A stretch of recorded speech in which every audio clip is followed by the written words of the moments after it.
Hello guys! Tayo ngayon ay magluluto ng banana Q without stick para mas matipid. Kailangan natin ng saba na saging na medyo hinog para mas malasa at mas malambot ang banana Q.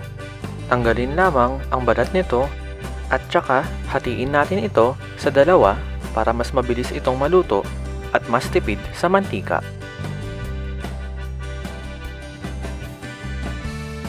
Ngayon, magpainit na tayo ng mantika at ilagay na ang mga saging. Medium heat lamang para hindi agad masunog ang mga saging. Ibaliktad natin ito kapag golden brown na ang isang side.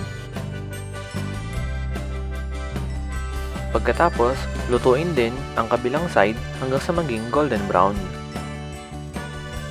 Hanguin na natin ang mga lutong saging at ilagay sa tissue para sipsipin agad ang mga mantika. Mag-prepare na tayo ng brown sugar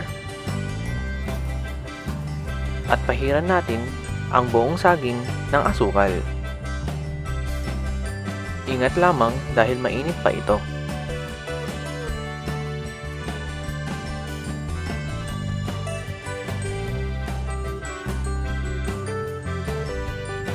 Ngayon, ilagay na sa isang magandang pinggan para mas masarap ang itsura. Thank you for watching!